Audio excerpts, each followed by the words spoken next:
Hey everybody, it's Jay here, and we're in the first couple of days of December. I've got my Russian olive here, and I hope you can see it. Give me a second, I'm going to check. Make sure you cannot see it. So, back the camera up a little bit for you.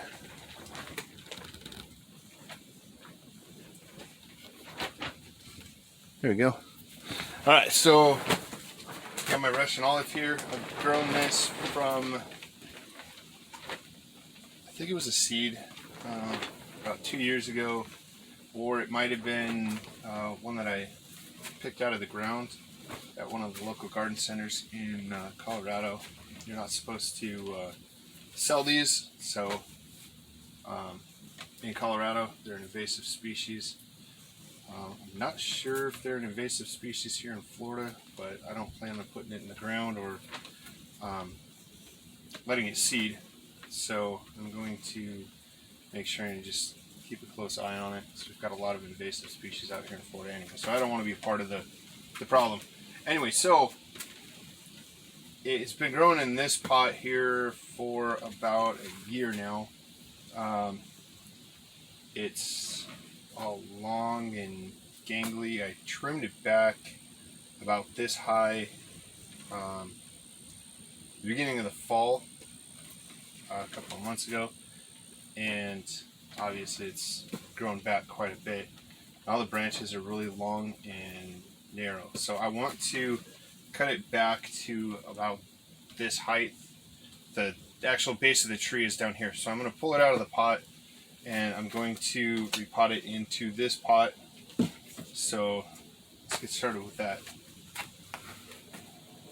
I'm going to just lift it, see if I can lift it, and it's lifting the dirt, or the roots, not all the dirt. So I'm going to tip it over. I've got a pot down here to catch the extra dirt and whatnots.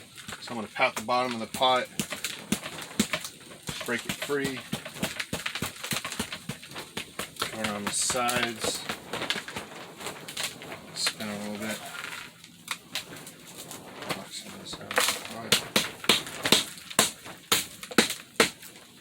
You need to be kind of rough with the pot. This is a good quality nursery pot, so it's pretty sturdy.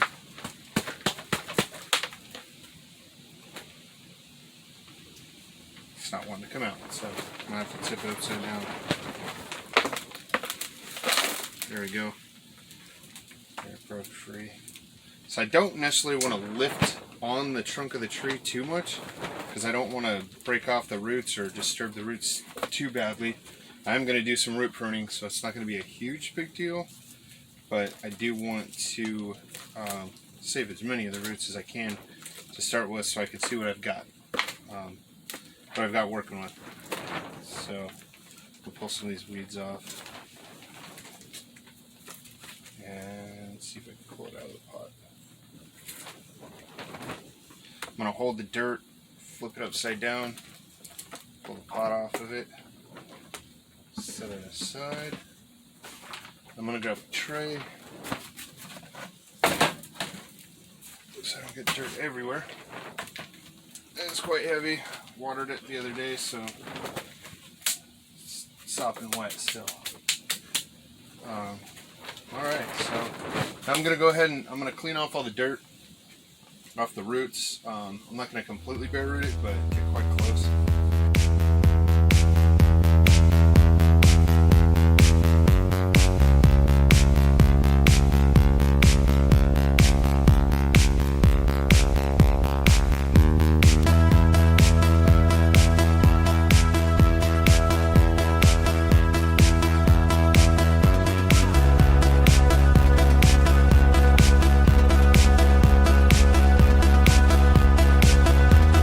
Promise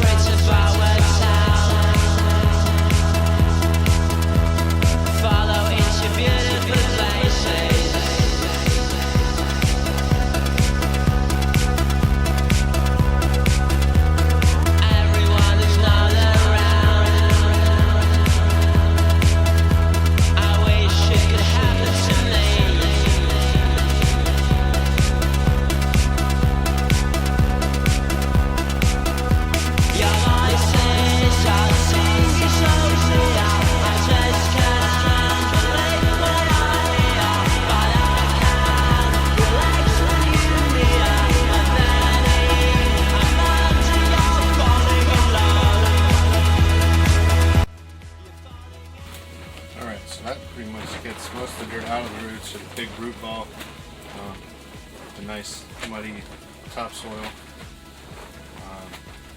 Do you want to put it into some bonsai soil at this point? So I want to get the roots more refined, although they look really nice. I don't know if you can quite see. It does have a really decent radial root base, so put it in the pot was putting it into the pot was a good idea. Seems to have done its job. So got the trunk larger. Now it's all muddy, but got the trunk a lot larger. It was about this size when I put it into the pot about 6 months ago, I think it was, the beginning of the summer. So it's looking really nice. Only had a couple of roots poking out, so it's got a couple of really decent size, nice roots on it. Clean those up a little bit more. I might just really take all the dirt out of it. Put all new bonsai soil on it. This is like one of the first Russian olives that I've worked with. I have heard other bonsai artists working with other types of olives, and they do a lot of root pruning and like really hard work on them, so I'm sure this will be okay. Seems to be a really hardy tree.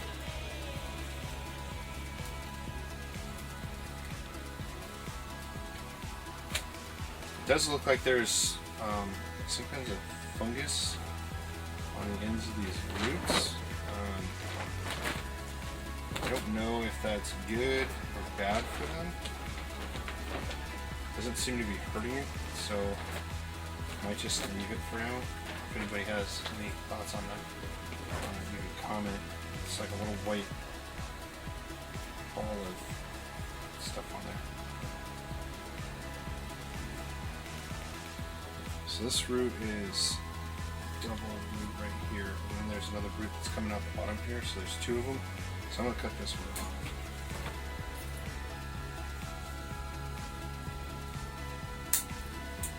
So that it's just the one root coming out this way, one going out that way. And I do have some thicker roots underneath of this root down here, so I'm going to take that root off.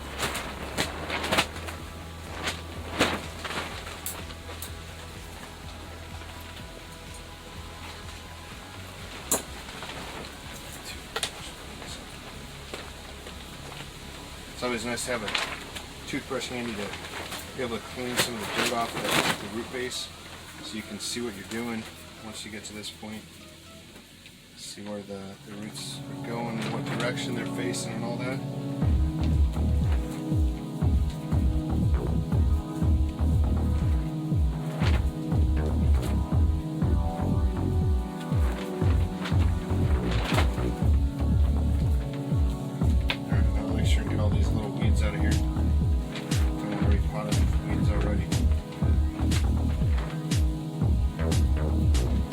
So I got that. That's what the root ball looks like. So I'm going to trim it back to about here so that it's hit the pot a little bit better.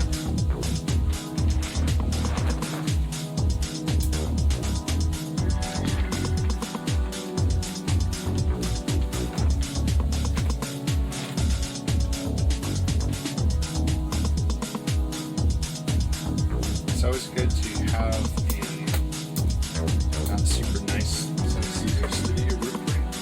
You don't want to get your really good scissors double. It's nice to keep your root pruning scissors sharpened also. So you want to make sure and maintain your tools, because the sharper the scissors, the better the cut. The better the cut, the easier it is for the tree to keep. So on this tree, I am going to pick a front. I normally don't pick a front, but I think I'm going to pick this as the front because I like it.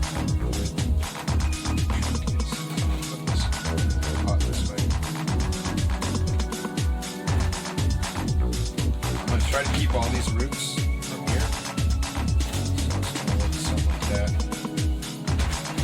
There. So I'm going to put some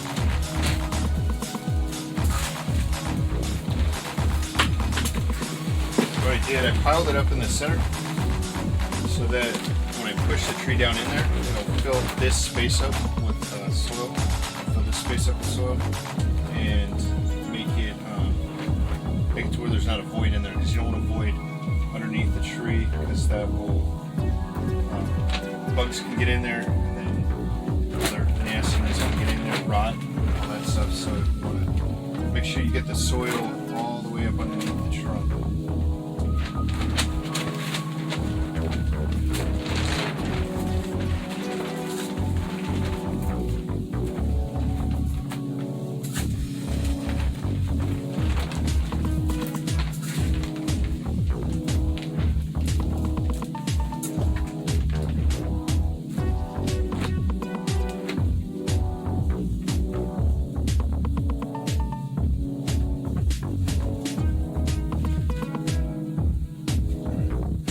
Start filling in around the roots.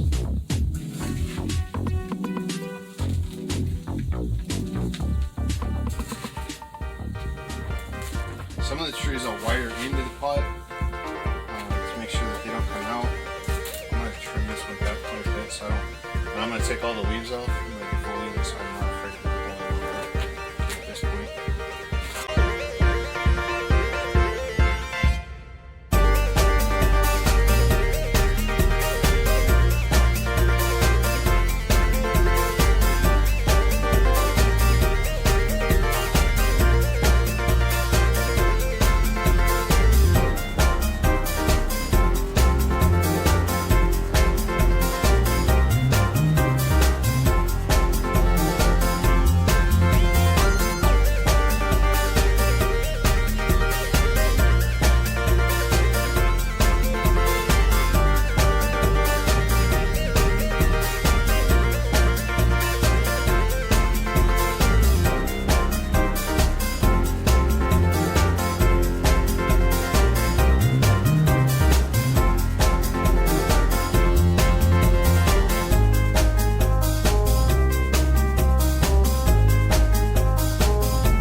Alright, so now I'm going to go ahead and defoliate it and trim it back real quick. And this I'm going to do on the time lapse, so that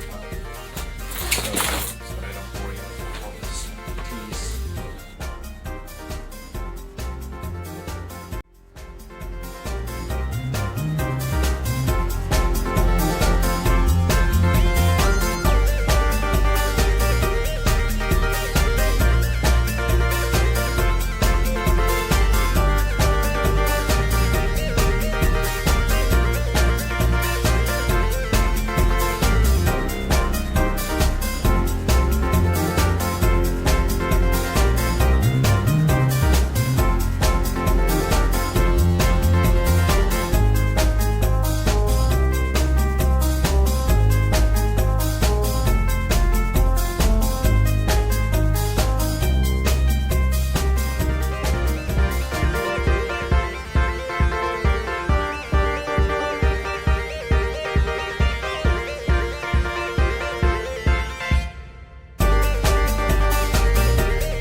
Okay, so in hindsight, I think I should have probably pulled all the leaves off before I repotted it. So just pulled it from the pot, so make sure it's still solid in the pot.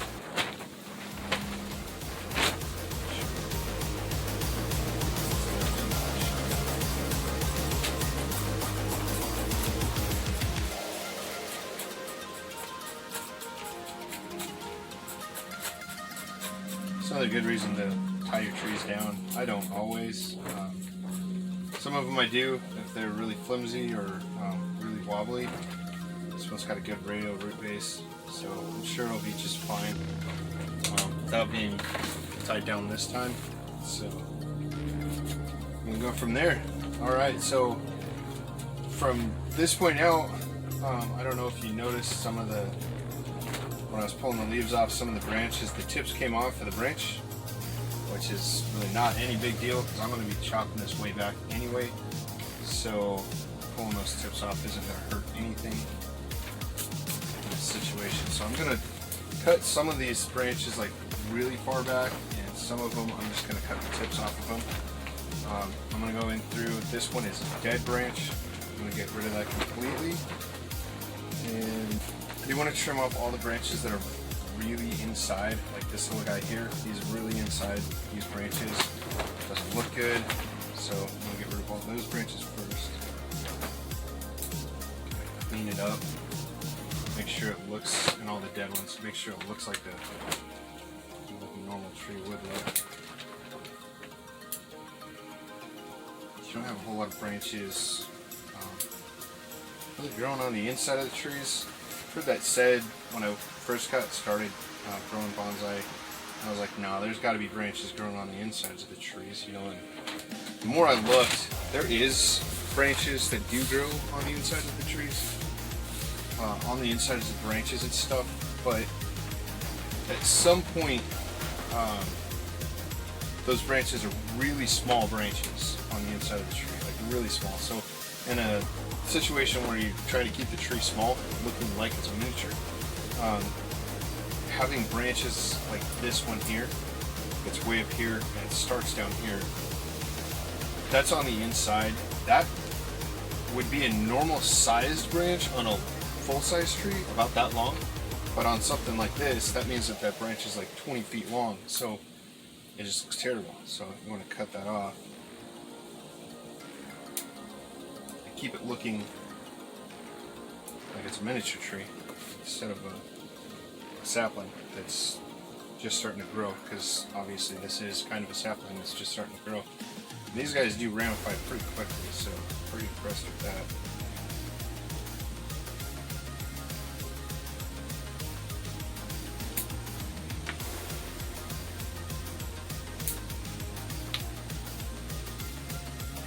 What I'm doing here, I'm looking, there's nubs on the tree, which those are going to be new leaves next year, which will turn into branches.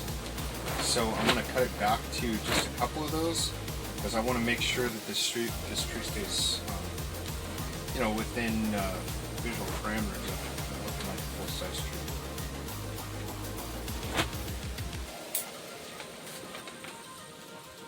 And I'm going to take off, like how this one's got 3 branches coming out of the same spot. I'm going to take the larger branch off because the smaller branches make it look like a smaller tree. So everything goes back to that, making it look like a smaller tree.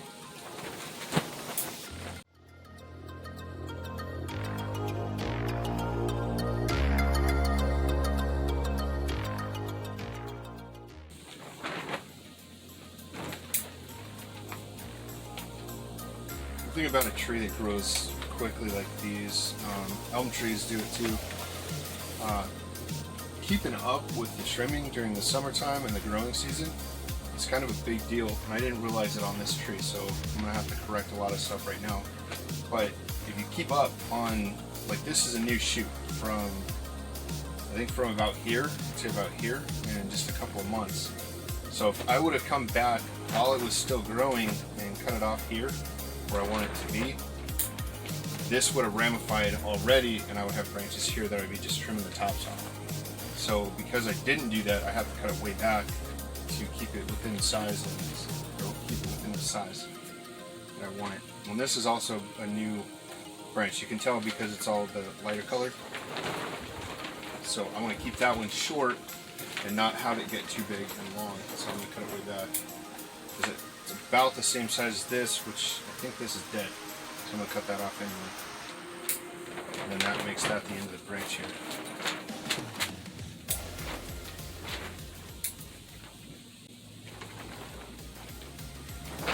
This one being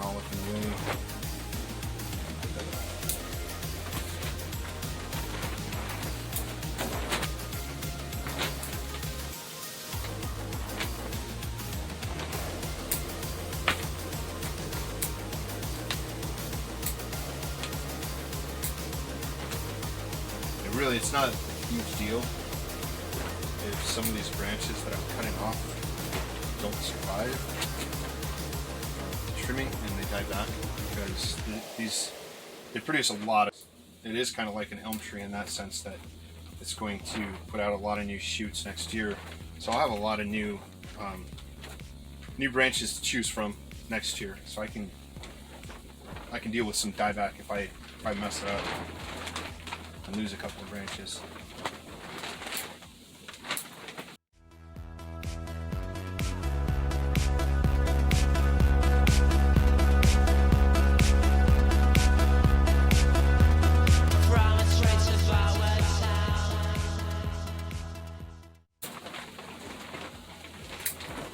So a lot of times when I'll be watching somebody else trimming their trees, like on YouTube, something like that, and I'm like, man, why did you cut it off so far back? You know, like you got rid of all the work that you just did. You know, and the more I work on trees, the more I understand that it's the end result, the final result that you're working towards, which, you know, hopefully in my lifetime this tree doesn't get to its final result, which in my opinion a tree's final result is when it's in the burn pile, you know, as logs. So hopefully this tree doesn't get to that point while I'm still alive. Hopefully it'll stay with me and, you know, continue to grow. But anyway, what you're trying to do is get to a refined trees where you're just cutting the tips off and maintaining a profile. Right now this tree is still in the growing stage of becoming a tree, you know, so kind of concerned about this spot right here. Looking at this, got this really big branch right here, and these two smaller branches, and this branch here, and then this branch here, which really makes it look. I'm gonna cut that branch off. I can't. I got a whole bunch of dirt piled up down here. That's why I keep looking down here. Alright, I'm gonna take this branch off. I'm gonna take it off really close so that it can heal over. You won't know that this branch is over here. I think I'm gonna put this in some dirt, see if I can get it to grow. So I think I'll be able to. I'm gonna take my concave cutters and see if I can trim this up a little bit.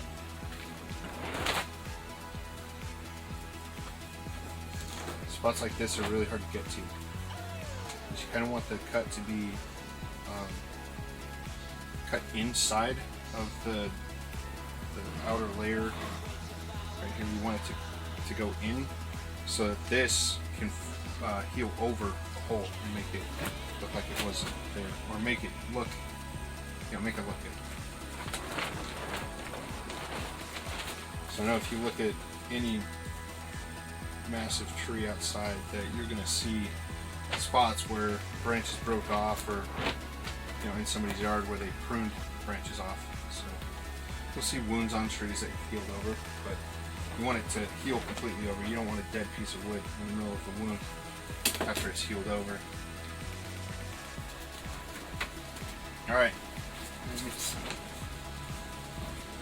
Yeah, see, now that looks a lot better. I think early spring, when it starts swelling with water again, when the branches start getting softer again, because these branches are really stiff because of the wintertime. So once it gets soft again, I'm going to bend this branch out to where it's out here. Hands are nice to do it, but to where it's out here instead of straight up and down. So that'll fill out the tree a little bit better.